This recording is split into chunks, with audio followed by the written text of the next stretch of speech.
श्री राजा Ram inter college तैयारी का रखा जौनपुर संस्था के ऑनलाइन कक्षा के पठन पाठन कार्यक्रम में आप लोगों का स्वागत है। आज हम कक्षा 10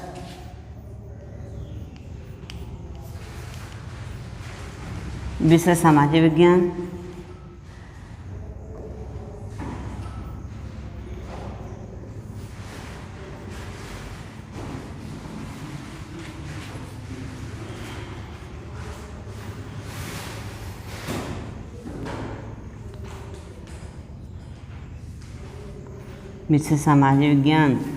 अध्याय 4 पढ़ाएंगे आपको।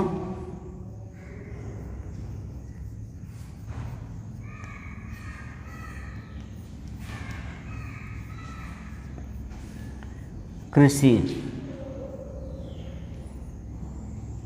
आज हम लोग पढ़ेंगे कृषि।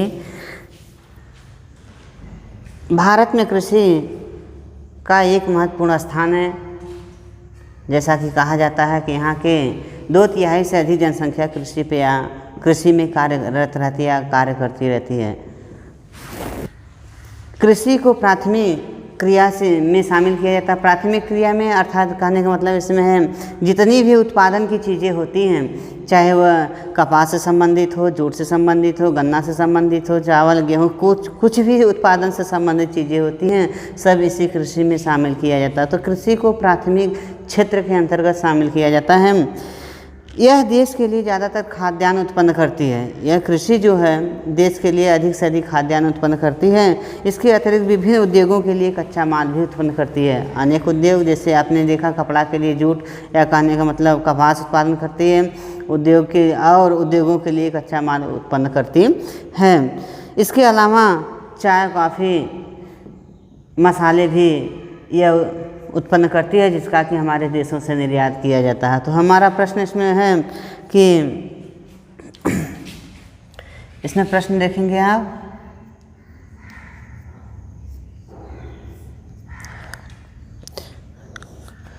कृषि से क्या आशय है?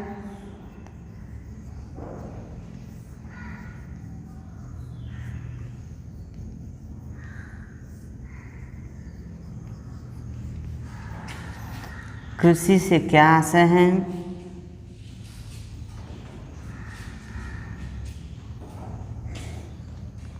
भारत में कितने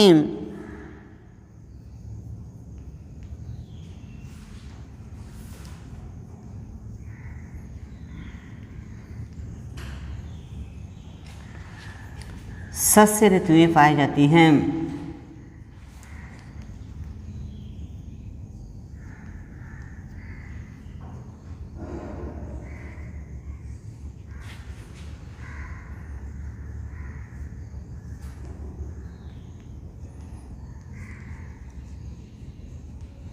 पाई जाती हैं। क्या कृषि से क्या आशय है? भारत में कितने सस्य ऋतुएं पाई जाती हैं? तो उत्तर में आप देखेंगे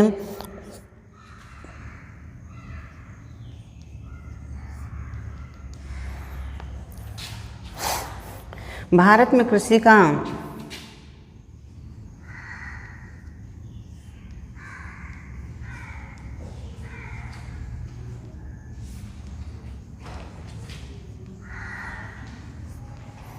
महत्वपूर्ण स्थान है।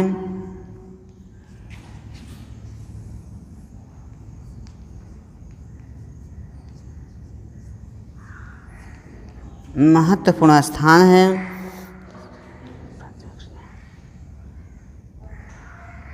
जिसमें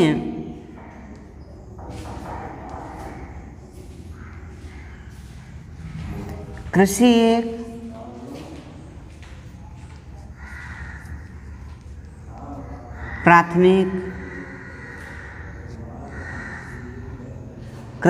प्राथमिक क्रिया है।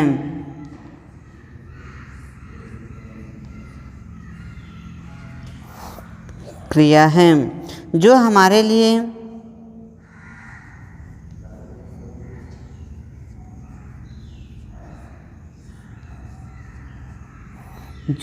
लिए खाद्यान्न उत्पन्न करती हैं।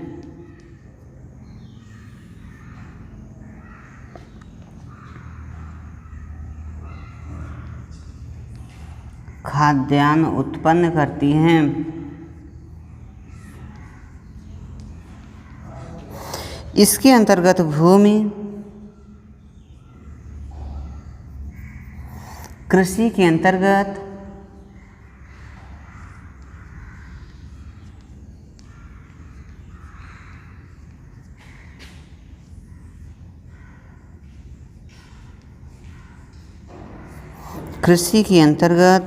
भूमि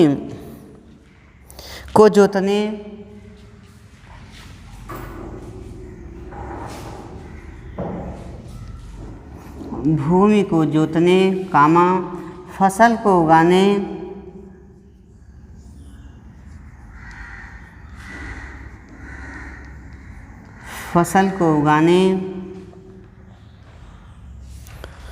एवं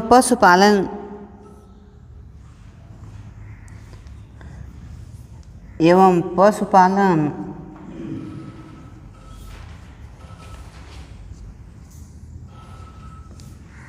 की क्रियाओं को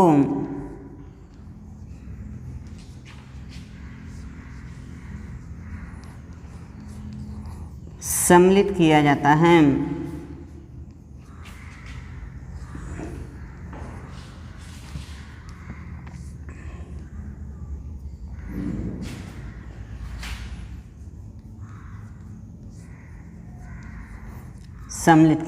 कृषि से क्या आशय है? भारत में कितने शस्य ऋतुएं पाई जाती हैं? तो ये कृषि से आशय है कि भारत में कृषि का एक महत्वपूर्ण स्थान है, जिसमें कृषि एक प्राथमिक क्रियाओं के अंतर्गत शामिल किया जाता है जो हमारे लिए खाद्यान्न उत्पन्न करती है। इसके अंतर्गत भूमि को जोतने, फसल को उगाने एवं पशुपालन क्रियाओं को सम्मिलित किया जाता है। अब इसमें है आगे, भारत में कितने शस्य ऋतुएं पाई जाती हैं? तो भारत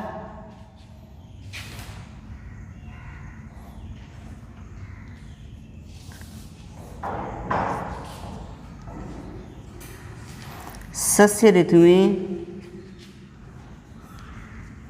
के प्रकार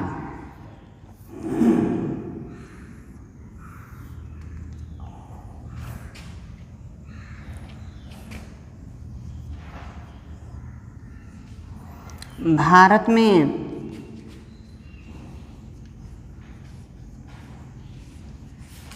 निम्नलिखित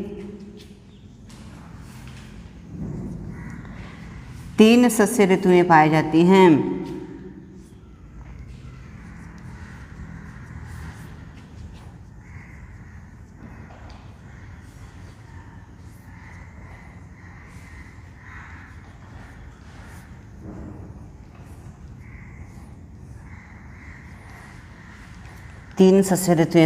हैं। इन शस्य ऋतुओं में नंबर 1 है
तो शस्य ऋतु के प्रकार क्या है बेटा? रबी की फसलें होती हैं, खरीफ की फसलें होती हैं और जायद की फसलें होती हैं। इसमें देखेंगे रबी की फसल क्या होती है, खरीफ की फसल क्या होती है, जायद की फसल क्या होती है। रबी की फसल है जो कि नवंबर अक्टूबर और नवंबर महीने में बोई जाती है। मार्च और अप्रैल महीने के लास्ट ले उसको काट ली जाती है, अर्थात शीत ऋतु के अंत में प्रारंभ में बोई जाती है, ग्रीष्म ऋतु के प्रारंभ में उसको काट ली जाती है। इसको हम क्या कहते हैं, रबी की फसल कहते हैं। उसके अंतर क्या होती है, इसमें देखेंगे कि गेहूँ, जौ, चना, मटर और मतलब जितनी ये फसलें होती हैं यह जो है कि हमारे रबी की फसल के अंतर्गत आती हैं। इसमें देखेंगे इसके अंतर्गत मतलब इसमें कह रहा है कि अक्टूबर या नवंबर से ले लीजिए, नवंबर से अप्रैल तक, जो नवंबर में बोई जाती है अप्रैल में काट ली जाती है। इसके अंतर्गत क्या होता है, गेहूँ, जौ, सरसों,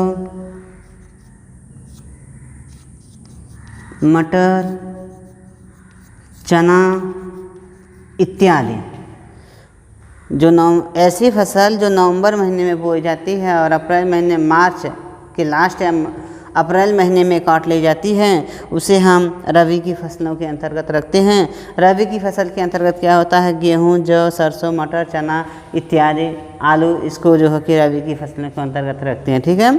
खरीफ की फसल में बता रहा है, भारत में मानसून के आगमन के साथ खरीफ की फसलें बोई जाती हैं। मानसून का आगमन जून के महीने में देखा जाता है, जून के लास्ट या जुलाई के महीने में देखा जाता है, तो मानसून का आगमन होता है। या कहने का मतलब कि समुद्र से ठंडी पवनें चलती हैं जो कि स्थल भाग की गर्म पवनों से मिलकर क्या बनाती हैं, एक तरह से देखा जाए तो मानसून की उत्पत्ति करती। तो यहाँ से जब ये मानसून चलता है जून के लास्ट महीने में, तब कहानी मतलब जून में या जुलाई में जो वो फसलें बोई जाती हैं और अक्टूबर के लास्ट तक ले इसको काट ली जाती हैं, तो उसे क्या कहते हैं, खरीफ की फसल कहते हैं। तो इसमें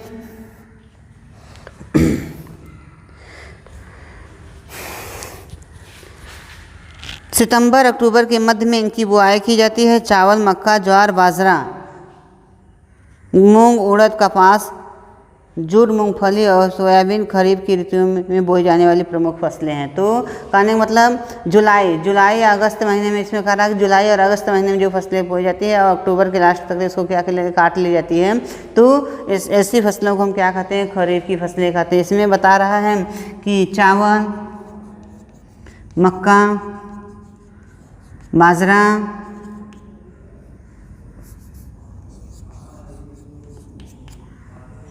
उड़द, जूट, कपास इत्यादि जो फसलें होती हैं ये हमारे किसमें, खरीफ की फसलें के अंतर्गत आती हैं। और इसमें फिर तीसरा हमारा मतलब जायद, कौन सी फसल, जायद की फसल।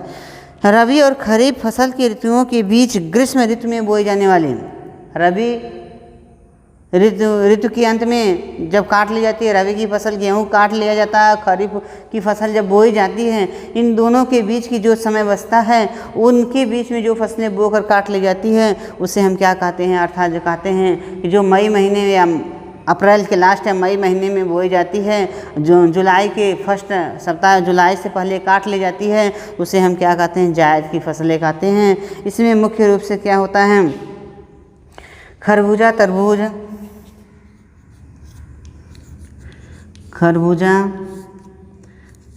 तरबूज, खीरा, सब्जी और ककड़ी इत्यादि की फसलें जायद की फसलें के अंतर्गत आता है। तो आपको ऑब्जेक्टिव छोटे वाले बहुविकल्पी क्वेश्चन में पूछ सकता है या मतलब उत्तरी प्रश्न में भी पूछ सकता है कि खरबूजा किस फसल के अंतर्गत आती है, तो लिखेंगे जायद फसल के अंतर्गत आती है। कभी कभी पूछ देता है मक्का कौन सी फसल के अंतर्गत, मक्का का संबंध किस फसल से है, तो खरीफ की फसल से है। ठीक है।